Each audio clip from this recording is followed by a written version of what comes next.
welcome to CrimeDivers. I'm Laura. And I'm Jill. And welcome to today's episode. Hello everybody, welcome to today's Laura-sode. Yay! So Laura, where in the world are we? We're in America. And what's the name of your episode? The murder of Kira Steger. Okay, so do you want to dive in? Let's dive in.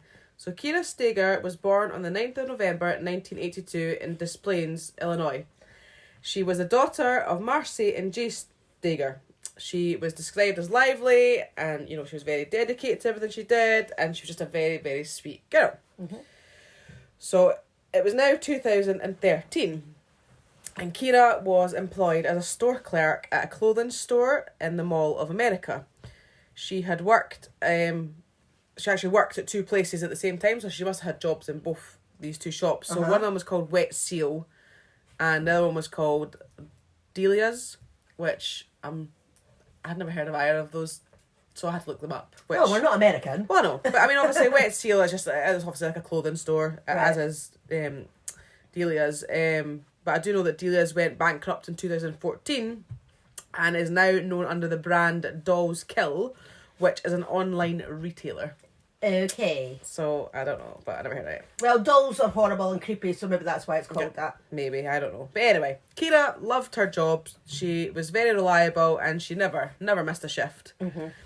She counted her co-workers as not only like great friends, but considered them to be like family, which I totally understand that because...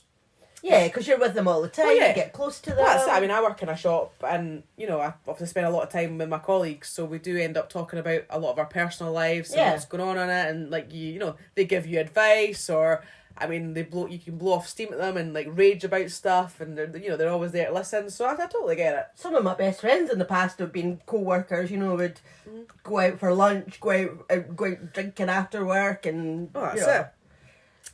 Tell each other everything. Yeah, that's it. And you just get to know them like really, really well, and you just tell them stuff about your life, etc. So I mean, I totally get it.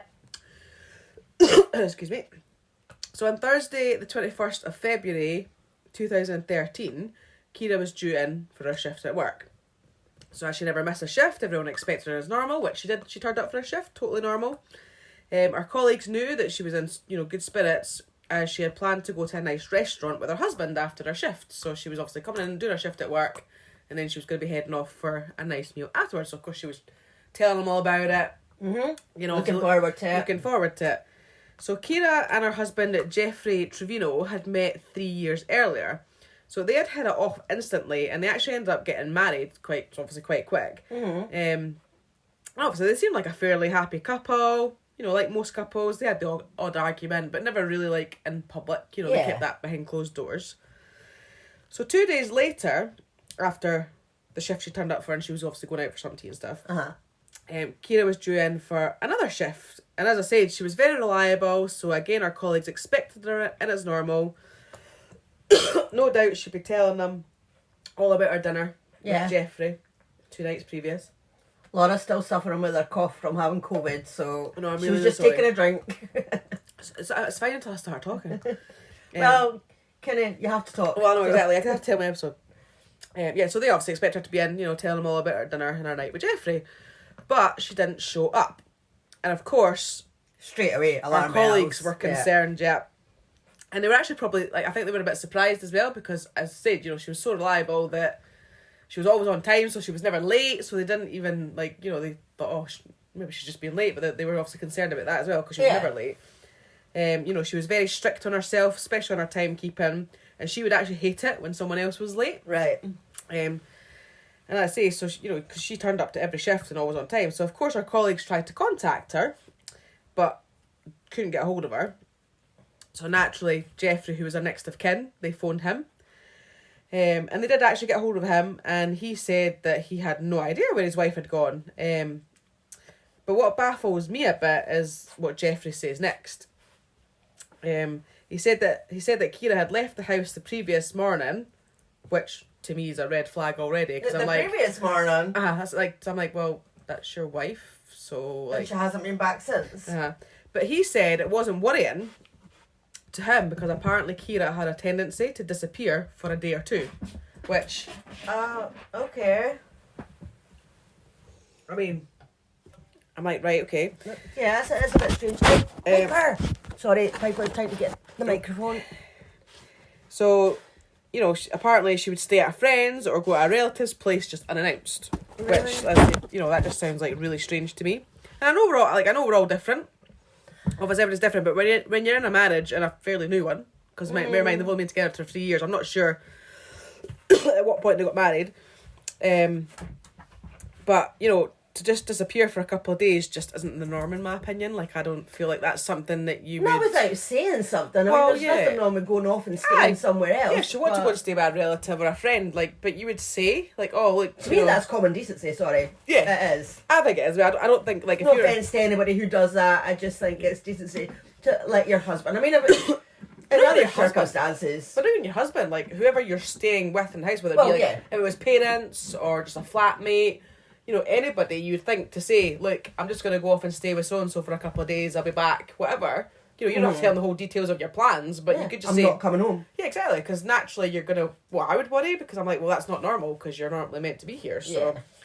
Already I'm thinking, well, that's just out of the ordinary for me. Yeah.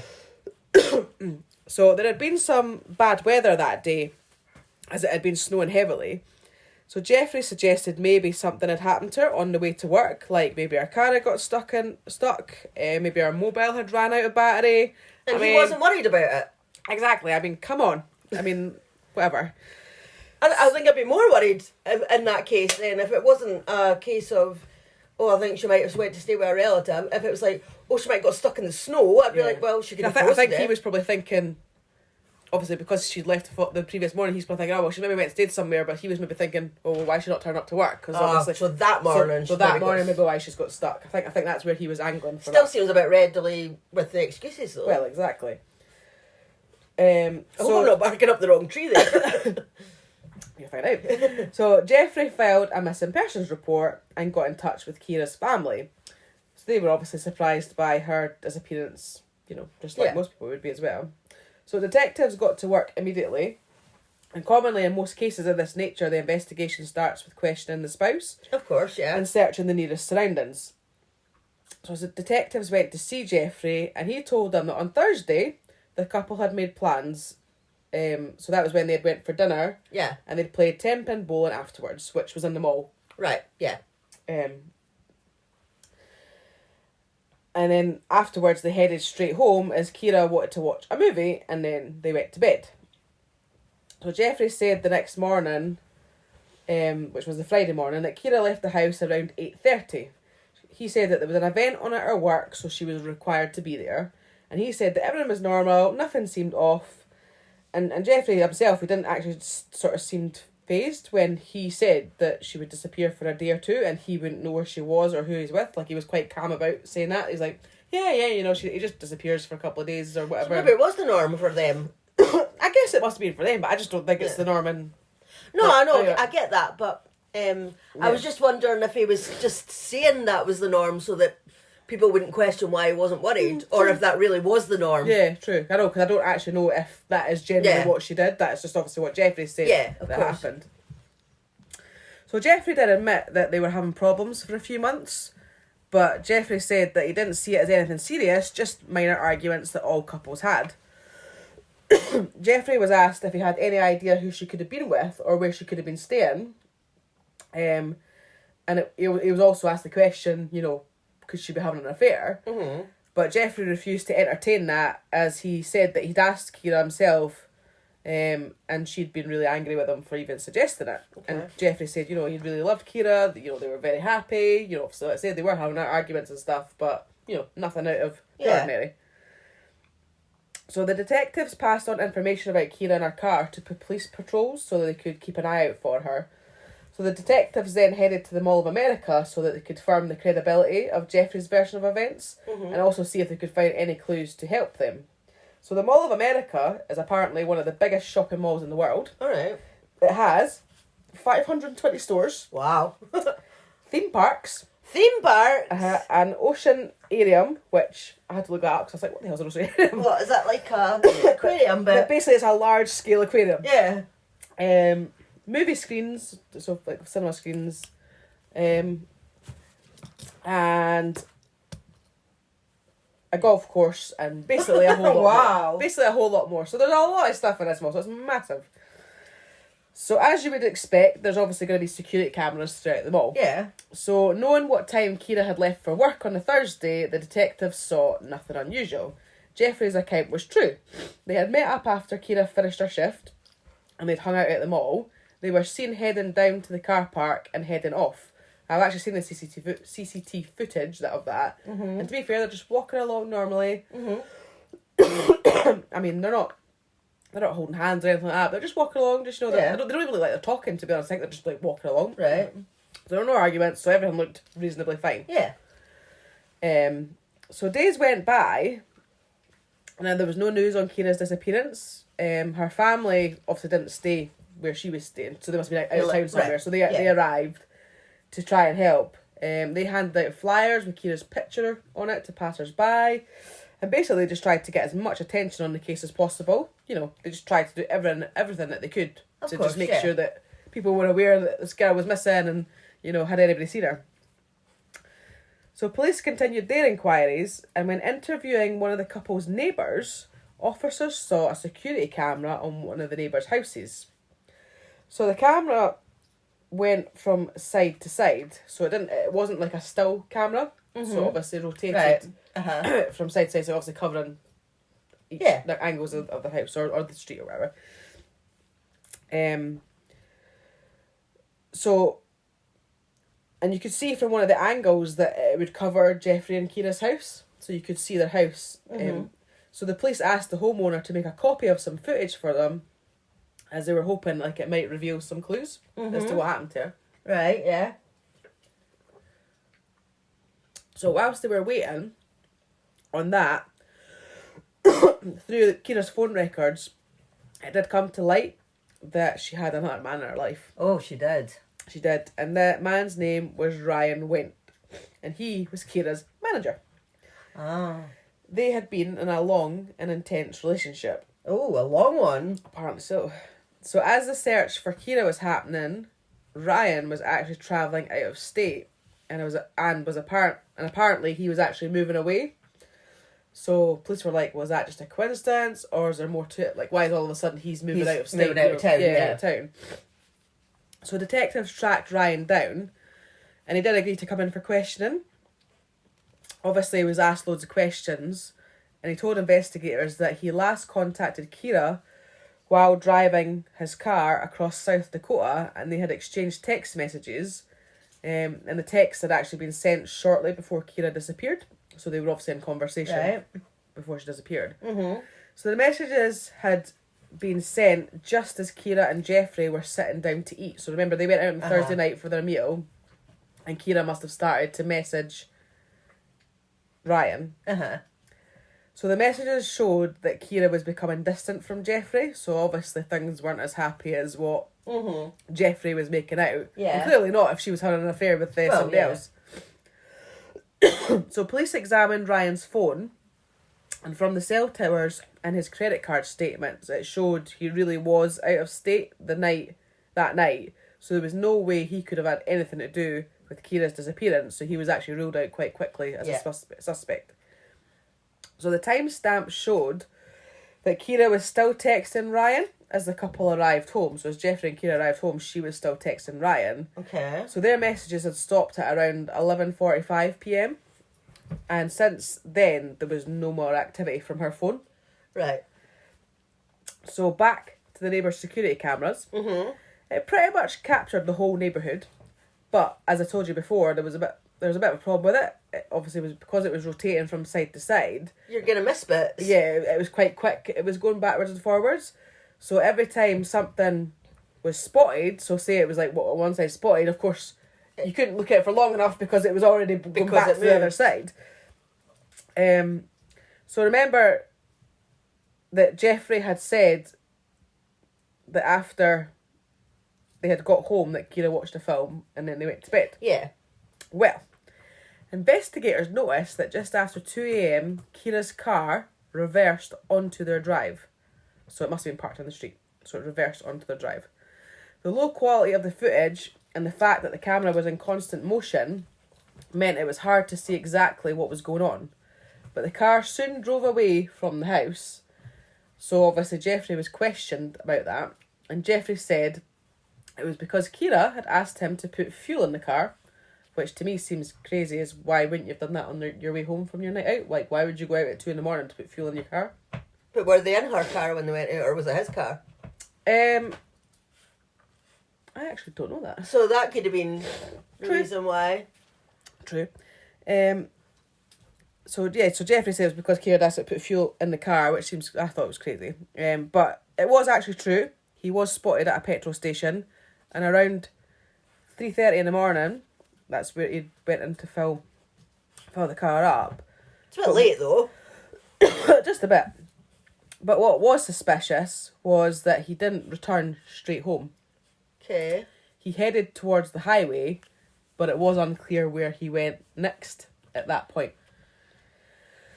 So the neighbour's camera didn't record him coming home, but that could have been due just to the camera missing, Yeah. Mm-hmm. As it rotated. So clearly the car was back at some point, as it does later show. Again, the camera later shows Kira's car driving away at 9:21 a.m. the following morning. Okay. So bear in mind, he'd been away putting fuel in the middle of the night, so the car was back. Right. And it was seen driving away at 9:21 a.m. But you couldn't see who was driving the car. And what time did he say that she left in that morning? Well, she said that she'd left at 8:30. So that doesn't add up Well, then. exactly. But Because if he was going to make out that was her driving the car, then surely you think, you would have he would have said the time that the car actually was leaving. But that's it. You couldn't see who was driving. So I keep seeing the footage of it. So like the footage is pretty bad. Like it's not clear. Yeah. Like you can't make out specifics. I mean, obviously, big objects, yes, you can, but you can't really make out specifics. So as I said, Kira was reported missing on the Saturday, and on the Monday, police received a report of a finding of a suspicious car near the Mall of America. So obviously there's a mall and there's like a couple of multi-storey car parks that are obviously there. Well, you'd need them for exactly. the size of that mall. So security guards had noticed that a certain car had been parked there for several days and requested it to be towed away. So when the tow truck driver arrived, he obviously checked the car over before he went to tow it, and that's when he spotted some red smudges on the bonnet, so he called the police. Mm-hmm. So the police obviously turned up to check it out, and the car turned out to be Kira's car. Right. And there was a bag inside that belonged to Kira, and that had divorce forms that looked like they'd been downloaded from the internet. So Kira was obviously seriously thinking about ending this relationship. As I said, she'd obviously downloaded these forms.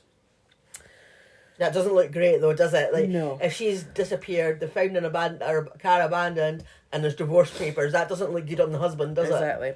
So our car, because again I've seen a picture of it, so our car must have been like on the bottom floor of the multi-storey car park, because where her car's parked, it's like, obviously the car park sort of must end, and it's like a slope of like, like mud, grass, whatever, so it's obviously outside of it.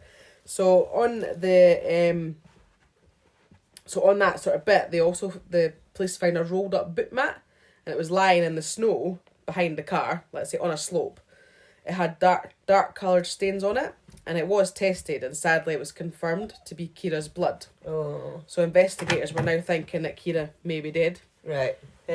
Which I kind of thought, thinking like of a killer here, but if you have done something and you have done that, why would you leave evidence like literally at the back of the car? Because again, I've seen the picture of it, of a police picture of it, and the you can see the boot mat on this slope just at the back of the car, and I'm like, why would it be there? Like, why would you not get rid of that? Well, I mean, yeah, it does seem strange when if it's a boot mat, then that's easily disposed of. It's not something that's hard to get rid of. Well, exactly. So why would you leave it there? Yeah, I don't understand that, but yeah, I mean, thankfully for the police officer, that's a good clue No, for them. of course, So, yeah, I get I'm pleased that it was there, but like, it just seems stupid. Yeah, exactly.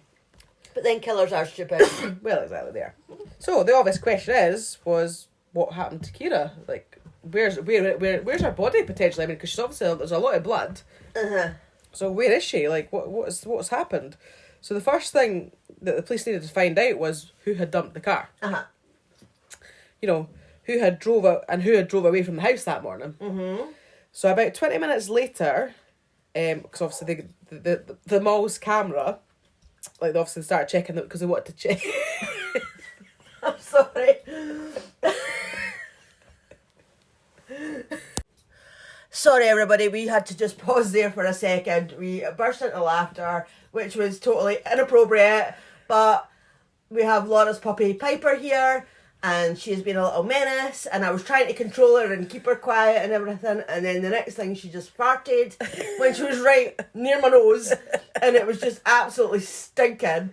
And then, of course, with me making noises, me making faces with how bad it was smelling, Laura laughed and I laughed, and then we had to switch off. So I really do apologise about that. We're composed again now. So we just paused for a second, let Piper had a pee on the carpet. Yes, she was doing so well as well, but never mind.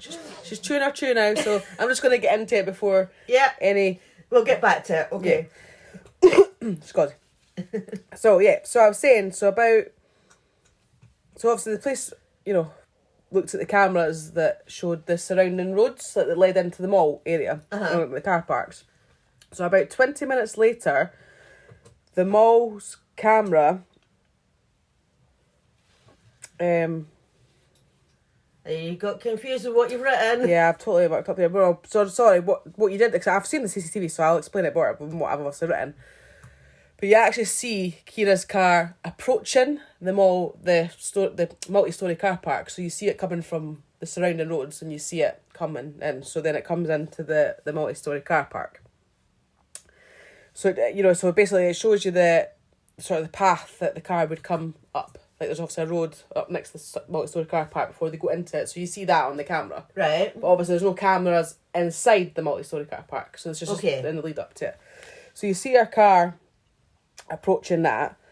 But a few minutes later, after that, you see a man walking back down with his hood up and sort of covering his face or covering his head.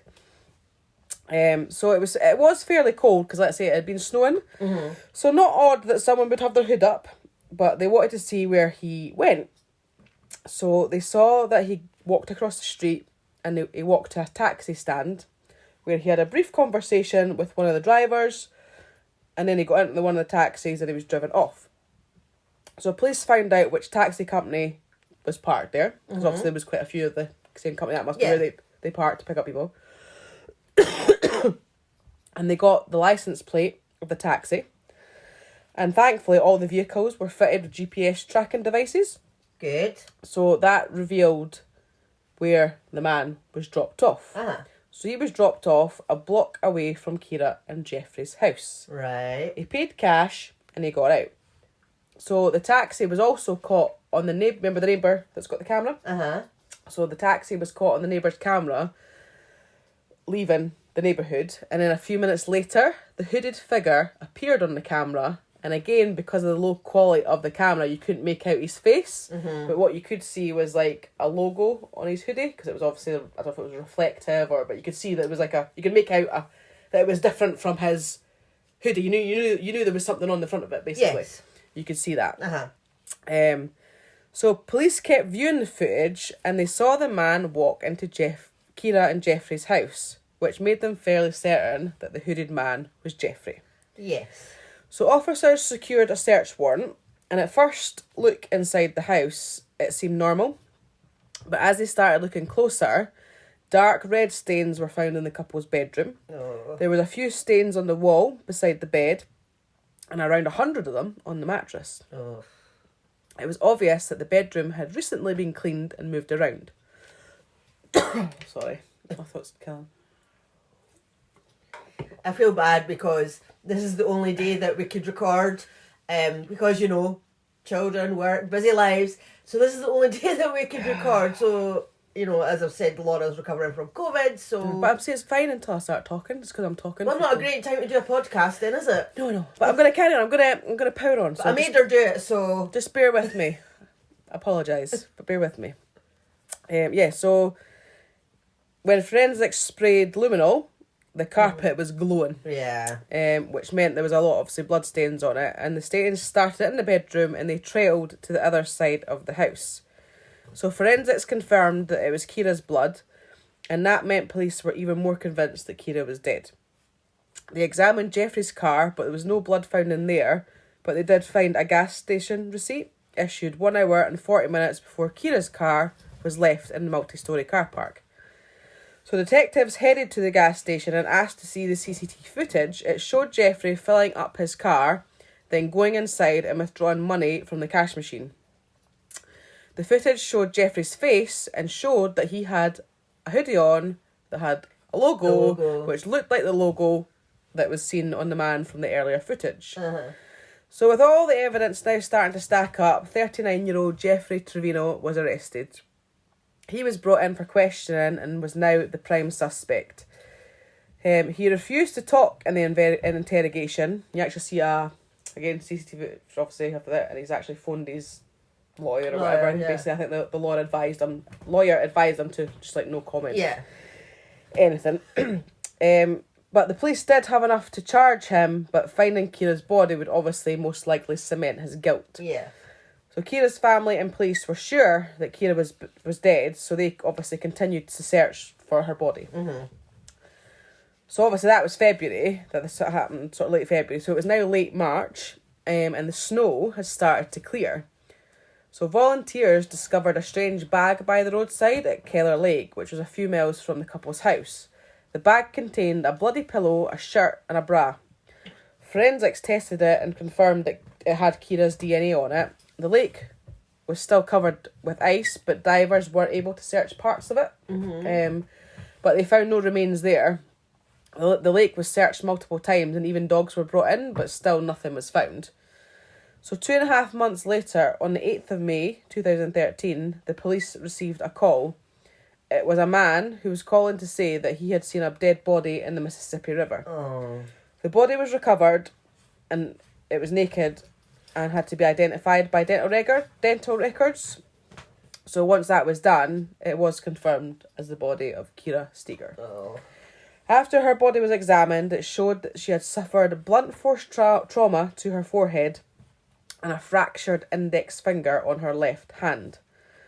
Her body had badly decomposed, so medical examiners couldn't state an actual cause of death. Right. But using the new evidence, investigators tried to reconstruct the timeline of events leading up to Kira's death and what happened afterwards. So they speculated that when they got home from their night of the dinner, that Jeffrey had become aware that Kira was texting someone else, but Kira wouldn't show him the text, so Jeffrey snatched her phone away and probably broke her finger, which is where the broken finger comes in. And then they think that Jeffrey must have got even more angry, and in a fit of rage, he killed Kira and then tried to cover his tracks. He used her car to put her body in and drive to the petrol station and then to the river where he got rid of her body. And then when he stopped at the gas station the next morning, he would have known that he would need to get a taxi home after dumping her car, so that's why he took money out the cash machine. Yeah.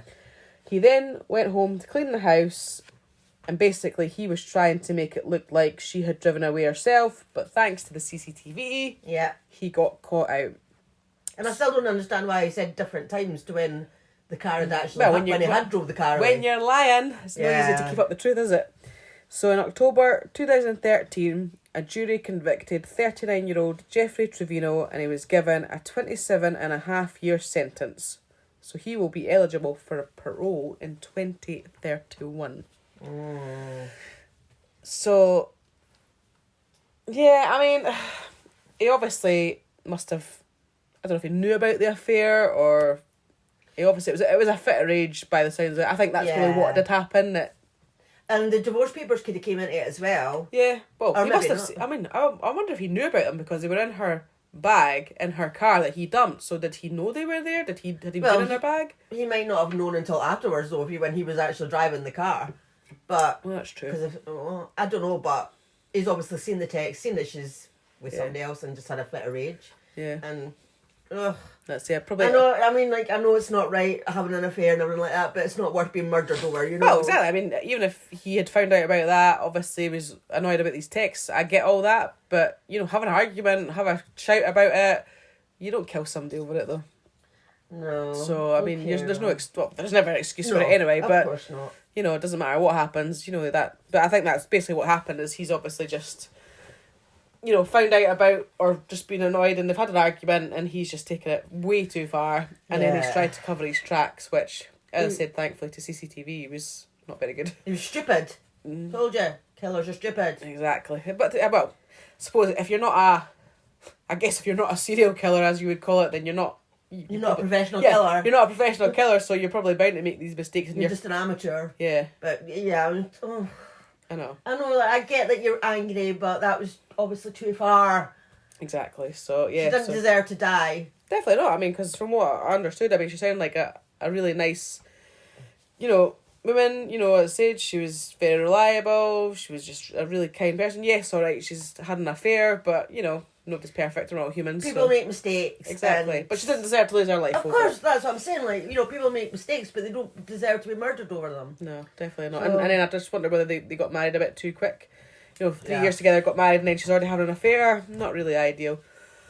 Well, But anyway, I do apologise for our not so good episode, as in it's been a bit of a car crash today, I think. the whole day's just been a bit of a car crash. We have dogs that are just hyper, and we have dogs peeing on all over the place. We have a lot of coughing and sniffling. Did I not do something stupid? Probably, I usually do. Well, you laughed. No, I know, but I was just thinking. Oh, I can't remember. I kicked her. Did I not? Because she ran right in front of my foot, and yeah, it's just been a really car crash today, and I'm tired. Yeah. I really am, and we've still got a So we Patreon. hope you still enjoyed the story, just maybe Yeah. not so much us this But time. we do have we've still got a Patreon episode to record. So And it's a mysterious one for anybody that... well, it'll have already been published by the time this episode goes out. We're not in sync. We're just In the not- slightest. We're just not. We're not doing very well at all. No, I we're think. Do you know how when you've had a baby, you have baby brain. We've got puppy brain. We've got puppy brain. What have you got? The puppy has now got something hanging out her mouth. She's chewing my curtains. But on the subject of puppies, I forgot that we should have plugged their TikToks. Again. Yes. Because, you know, we did say on a previous episode that they both had TikToks now. But when on TikTok, just in case anybody doesn't know, once you get to 1,000 followers, you get to open a TikTok shop. So then you can just put products in the TikTok shop, and then your followers can go and buy stuff. So, and you know, obviously you get a commission from it. Not very much, like it's like pennies, isn't it? Oh, it's just not very much. But yeah, that's what we've done. So we've got, if anybody wants to buy anything for their fur babies, they could go and have a look on the TikToks. Yes. I still need to add some more stuff. Yeah, I just- Laura's hardly got. She's rubbish. She's hardly got any on ours. I'm not the best. On ours? On hers. Sorry, I told you this is just a car crash video. Do you know what their handles are? Piper the Spaniel 1 and Lily Dot Frenchie 5. 5. Yeah, but I will put it in the show notes. So if anybody wants to go along and just give us a follow, you don't have to buy anything from the shop. Oh no, not at You all. know, we just thought if we got a few extra pence, it'll go towards the dogs, just buying them some treats or some toys or, Yeah, you know, things like that. I mean, if we don't get any money, we don't get any money. Ah, We're doing no. it for fun anyway. exactly. It's totally for fun. It's just funny videos, cute videos and photos and things like that. So, Just to keep a track of their journeys. yeah, and their, just them see them growing up. growing up. Yeah. Yes. Um, I can't wait for you to grow up. And I like looking at cute dog videos, so I thought, well, and because I've got a French, I mean, I love Frenchies. I've wanted a Frenchie for years, and I thought I was following Frenchies anyway, and I thought, well, maybe other people want to see. Exactly. And they're both just so beautiful, and I Yeah. think we should shut up now. Exactly. She's looking very beautiful right now, isn't she? Yeah, she's behaving now. I know. Now that we've finished, she's actually This- behaving. I have to tell our listeners, this whole episode, I'm holding her lead, and she has ran backwards and forwards over the bed. She's chewed my blanket, she's chewed my carpet, she's chewed me, she's farted, She's peed on the floor. she's been on the floor, and that's all just in this half-hour episode. Exactly. So, and now we've finished, she has the cheek to be sitting there looking all sweetness and light. I know, like all nice and just like, oh, look at me. Well, let's hope she behaves with the mysterious Patreon one. Well, at least you're talking, so I'll be able to have her maybe. But Okay. anyway, enough of the rambling. Thanks so much for listening. If you've managed to actually keep with us through that episode, And if you did, thank you so much, and promise we'll try and be better next time. absolutely. Welcome. that was my watch. Right. Thanks for listening, everyone. See you next time. Bye. If you would like to follow us on Instagram, Twitter or Threads, we are crime_divers_pod.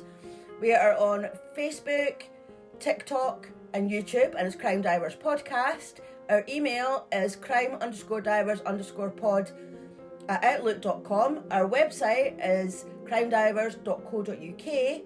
If you would like to join our Patreon, it's patreon.com/crimedivers. And if you would like to buy us a coffee, it's buymeacoffee.com/crimedivers. And if you haven't already, please don't forget to subscribe, rate, review.